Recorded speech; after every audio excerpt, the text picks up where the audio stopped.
You call this cooperation between Harbingers. Cooperation involves communication, you know. Don't take it to heart, child. Besides, aren't you happy that you got to skip the formalities and bring chaos to the land? I'm sure you must have enjoyed that. Oh, it seems that some of your friends have arrived. Hey, it's Zhongli and Child. And you! You're also one of the Harbingers? It's you two. I believe we've met once before. In the City of Bards, was it? I'm glad you still remember my name. Ah, right. I imagine that it must have been rather hard to forget watching helplessly as something precious was snatched away from your friend. No, don't let her get to you! You've yet to gather the powers of all 7 elements, and our last battle at the Golden House was almost more than you could handle. So it might be best to keep things peaceful this time, seeing that 2 of the Harbingers are here.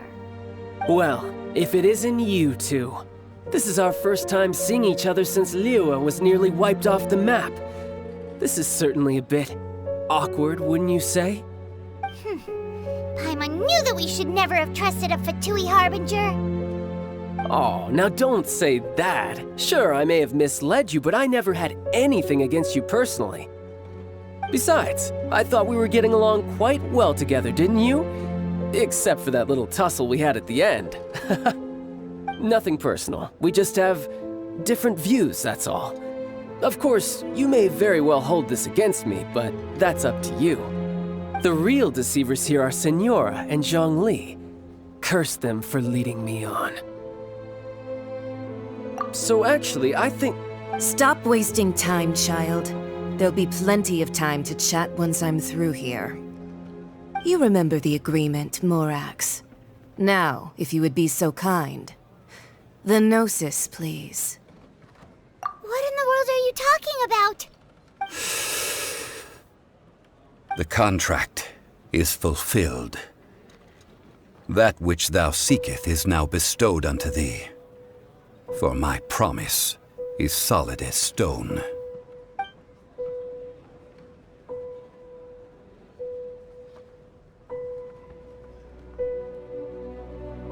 How sanctimonious.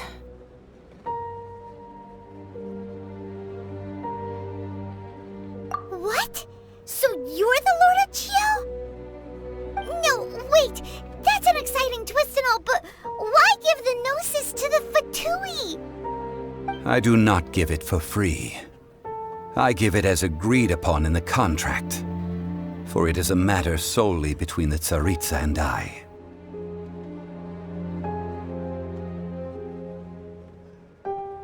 Yeah, you don't think you went a little bit too far with that whole fake death thing? Everyone was preparing the ceremony for you, and splat! This big dragon falls out of the sky, and all of Liyue goes into an uproar. Talk about a disaster. Gathering all the forces that had been bubbling behind the scenes, and then stirring them together in a pot that was bound to boil over. That's what he wanted to see, am I right? Wait, what? Perhaps it's best that I explain. As you know, I've dwelt upon this world for more than 6,000 years. I witnessed the founding of Liyue, together with the Adepti 3,700 years ago. Even boulders that can withstand whirlpools will erode with the passing of time. I kept convincing myself that cracks had not begun to form, and that the end of my time had not yet come, until one drizzly day, as I was strolling along the harbor, I heard a merchant tell one of his workers, "You finished your duties. Go ahead and call it a day." I stood motionless among the crowds, asking myself, have I already finished my duties? Oh, Zhongli. But as I began to consider relinquishing my divine role, I soon discovered that many reasons still remained to not hastily depart. Was Liyue, the city I had dwelt in for so long, already prepared to enter its next age? I decided that a test was needed in order to reveal the answer. So I feigned my own death, and gathered the cast of Child, the Adepti, and the Liyue Qixing to play their roles together on the stage that was Liyue. That's right, which is why I continued to safeguard the Gnosis until now. So you mean that if the chaos ever reached the point of no return, you would simply appear and use your divine powers to bring Liyue back under control? Of course, and it would have been all too easy for him too. Just as a child quickly matures after losing their parents, so has Liyue matured when faced with the death of its deity. I was pleasantly surprised with the finale of the show that you all put on. Why, you even deserved an encore. The Adepti deserve the greatest applause, considering their years of seclusion. They hardly recognized the city, yet faced with such a crisis, they exerted the greatest amount of restraint.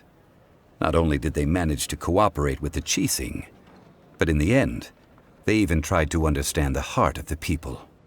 And hats off to the emissary dispatched by the Cryo-Archon to fulfill our contract, Signora. She managed to keep everything she knew in strict confidence, far from the eavesdropping ears of her colleague Child, just as I had requested. All the while, I carried on as Zhongli, and fulfilled the traditions of Liyue in this mortal form. Thank you for walking that path with me, Traveler. These things were all a part of my script. The only unforeseen plot twist was the conduct of the Liyue Qixing. I had expected them to do no more than the Adepti, to come to the defense of Liyue. But when all was said and done, they seized the opportunity to supplant Liyue's divine protectors, and used the subsequent power vacuum left by my death to quickly gain complete control of Liyue. Huh? That doesn't sound good at all. On the contrary, I think it is excellent. I had always feared that it was too soon for them to take over from me. And it was also that which I longed for the most. As such, this is the best parting gift anyone could have given this god of old. Hey, what about me? Doesn't anyone feel the least bit of remorse for deceiving me? You've practically kept me in the dark! I think that thanks would be more appropriate. You certainly played no small part in all of this, wreaking havoc and turning the city upside down. The Lord of Geo ought to thank you for your performance, if anything. If you hadn't created the pressure of a battle between mortals, Adepti, and a god, the lump of coal resting in the hands of the Geo-Archon, Liyue, would never have been able to become a dazzling diamond of a city. Huh? Just whose side are you on, mocking me like that? Are you itching for a fight?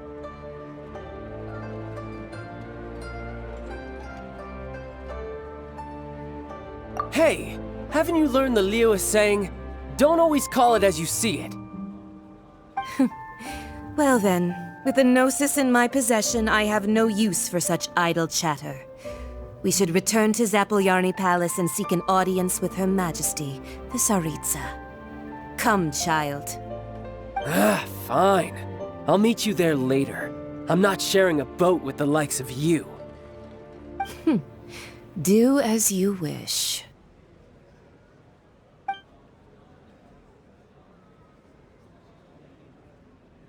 Now then, is there anything else you wish to ask me?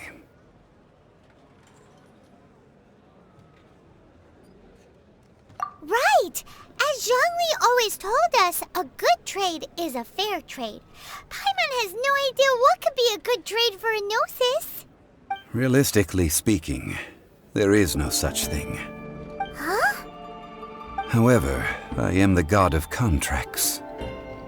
For thousands of years, I have made countless contracts.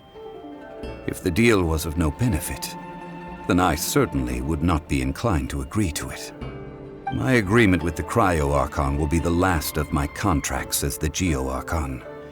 My contract to end all contracts. As for the bargaining chip that the Tsaritsa used to balance the scales, uncover that answer for yourself in your future journeys.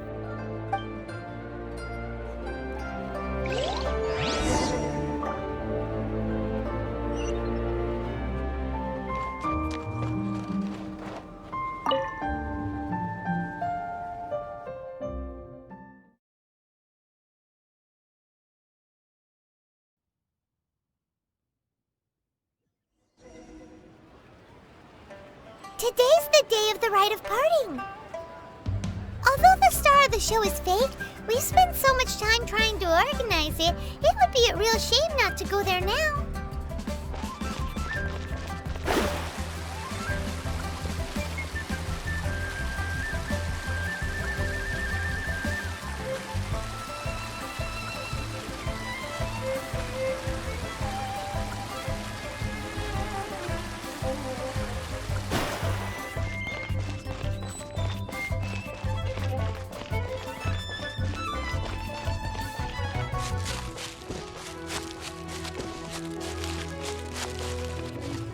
Well, since we're going through with this rite of parting, I guess it means that those rumors hit the nail on the head. So Rex Lapis is really... But they didn't catch the culprit, did they? Oh, come on. Do you think that the assassin could have been a normal person? You know what I think? I don't think any of the gossip on the streets you hear from those shady types is worth anything. There's only one real possibility in my mind. I've heard that the assassin was that Fatui fellow. Youngish, pretty high in rank. I think they called him Child. The Fatui? They certainly are very suspicious. Who knows what those greedy, crooked folks... Shh! Lower your voice. If the Fatui catch you in their sights, Rex Lapis won't be around to protect you this time.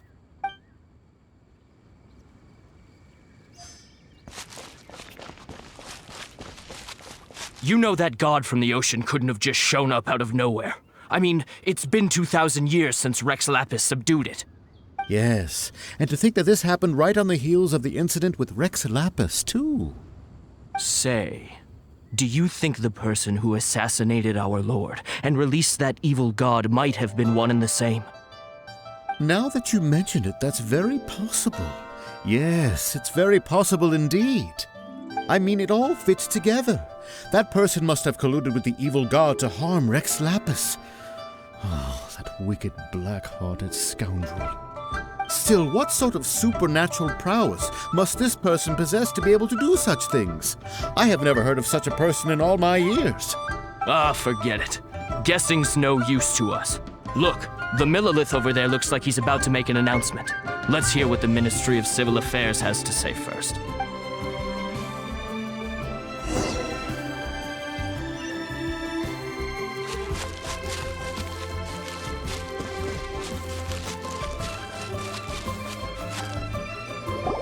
Hear ye all! The Chi-Sing's words. Though a dragon soars ageless as the mountains, it too must return to dust. This is common knowledge.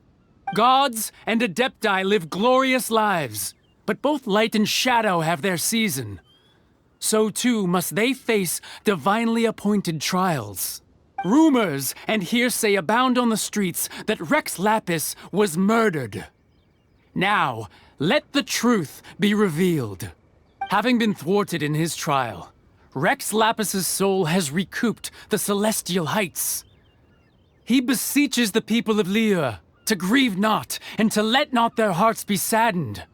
Nor are they to believe street-born rumors or indulge in baseless speculation.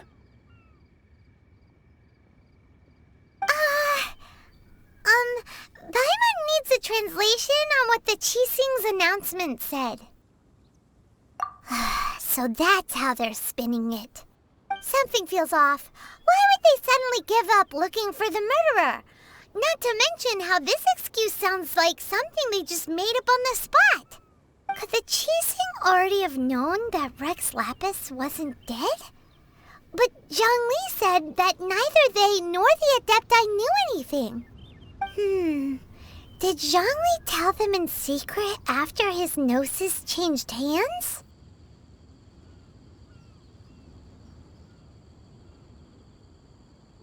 Exactly, right? Ooh, seems like the rite of parting has been going on for a while now. Let's go have a look.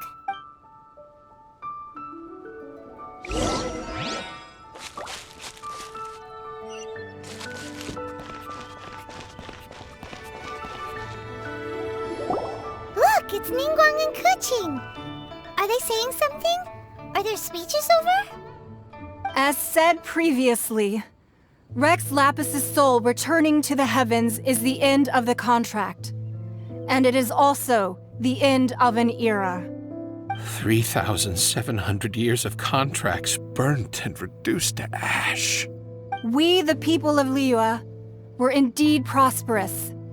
But blinded by our prosperity, we forgot that time can be pitiless. The long, unending dream of our Archon walking among us.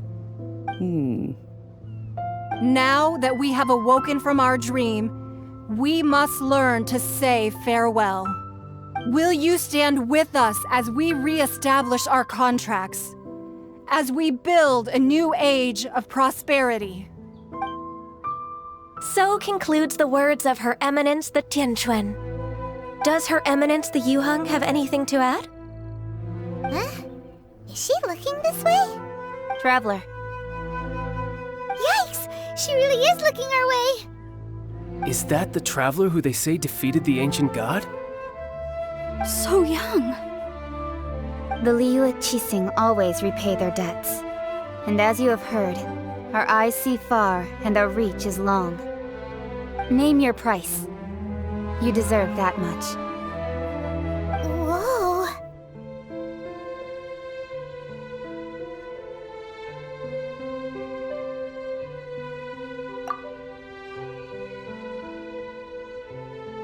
Well, could you help me put up some missing person posters?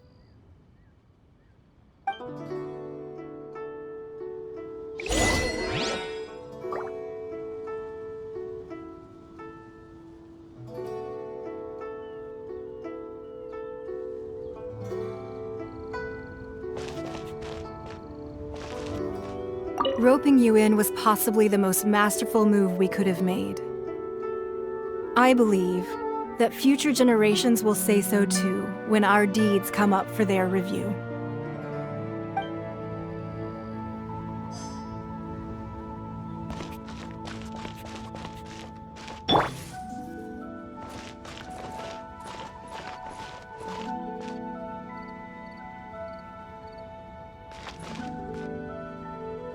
Roping you in was possibly the most masterful move we could have made.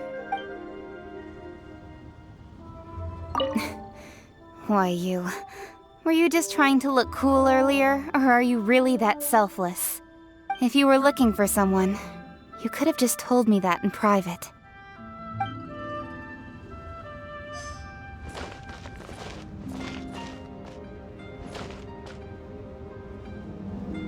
The cleanup of the premises, managing the crowds as they exit, making an account of the rite. There's much that remains to be done. I didn't miss anything, did I?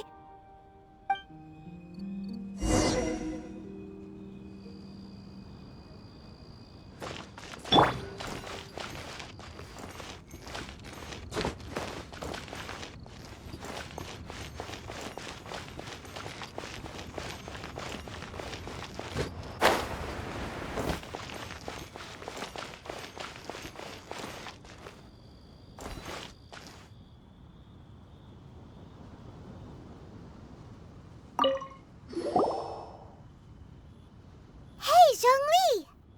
Look at this. Everyone in Liyue is caught up in their emotions, thinking that they'll never see Rex Lapis again. And here you are looking all relaxed. Why would I not feel more at ease after laying down the burden I have borne for 3,700 years? Right. If the two of you can spare the time, I should treat you to a meal at the Xinyue kiosk. Ha! That sounds like big talk, Zhongli.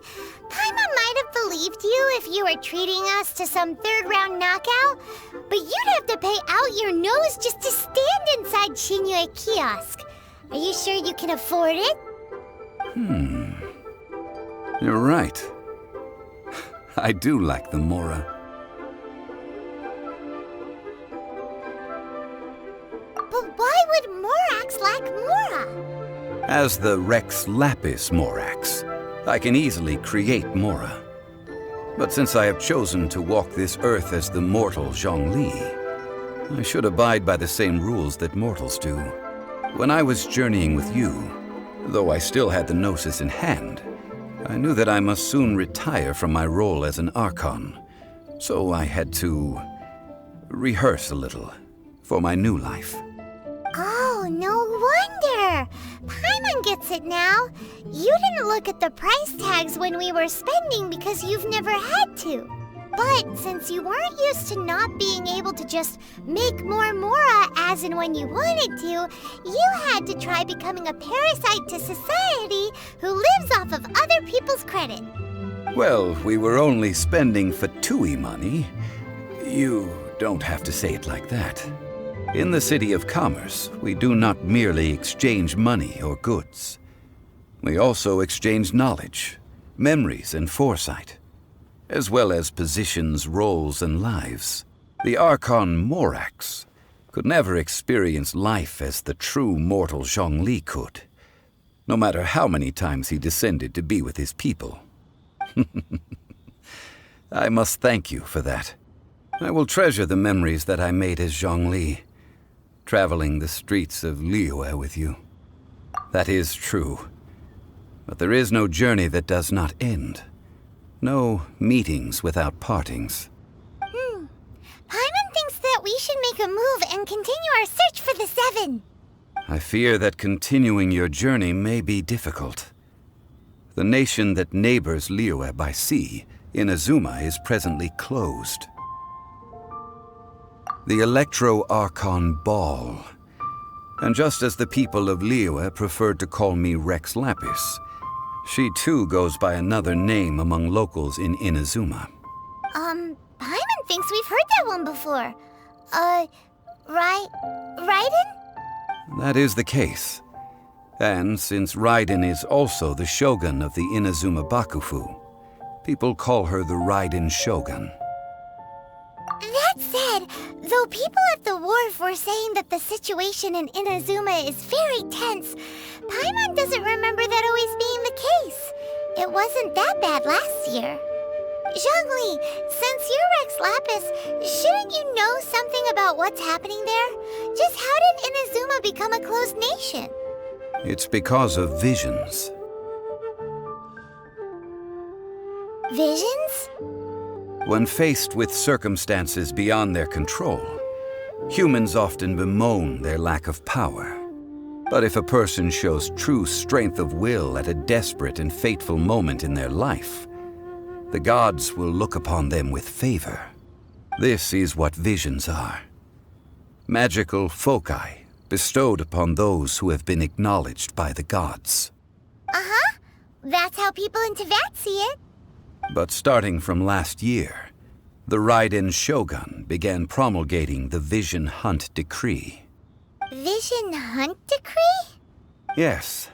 It was an order to seize all visions within Inazuma's borders, and to inlay them upon the hands of a statue of the 1,000-armed, 100-eyed god. They want to seize visions. But why? Aren't visions blessings from the gods? I should think that in the Raiden Shogun's eyes, it is precisely because they are divine blessings that they should be under the sole dominion of divinity. Whoa, that's harsh. The Animo Archon is the god of freedom, and the Geo Archon is the god of contracts. For her part, the Raiden Shogun is the god of eternity. It seems as though she has finally decided to eliminate any unstable elements that could pose a threat to her eternal realm. The fact that even I, the oldest of the seven, have now passed away, will only strengthen her resolve to pursue eternity. Knowing her, she must have again quoted that adage she is most fond of, when proclaiming that decree to her people. 7 ideals for 7 gods, and of these, eternity is nearest unto heaven. All right then. Was there anything else you wish to know?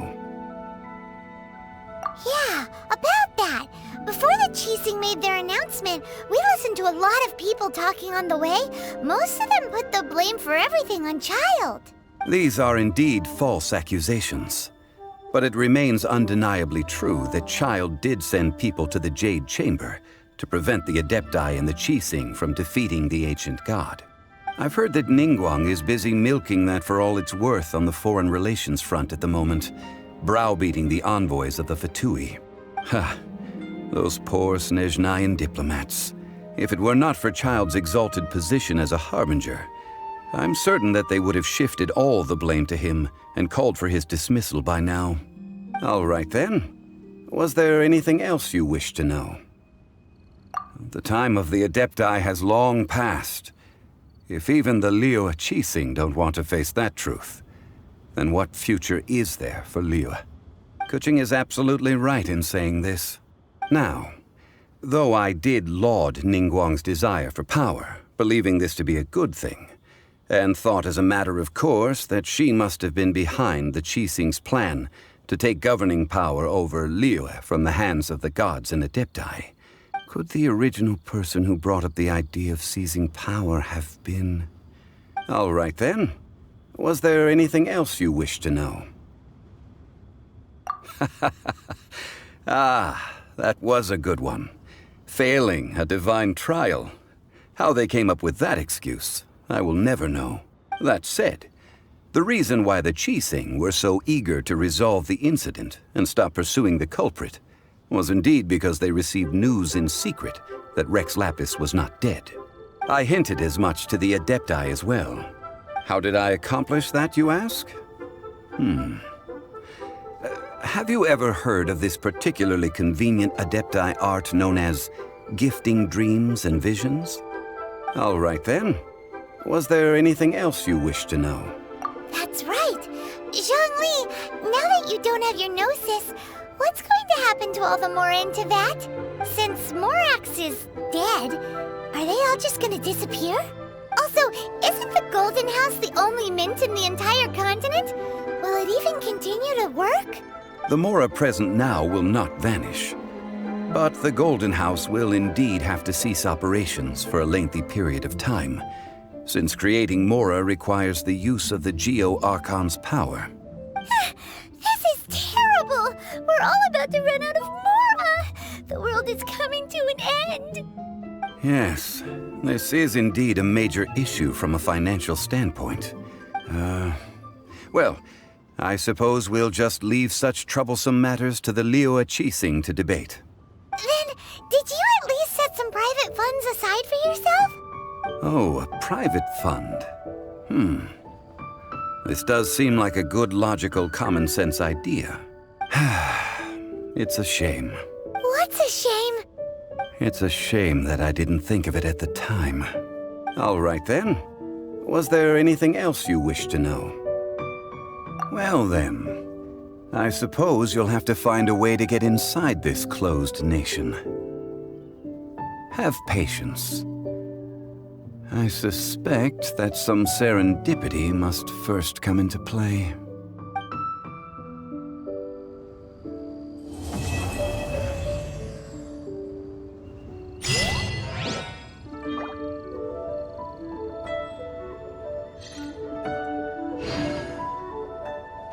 All right then. Was there anything else you wish to know? Well then,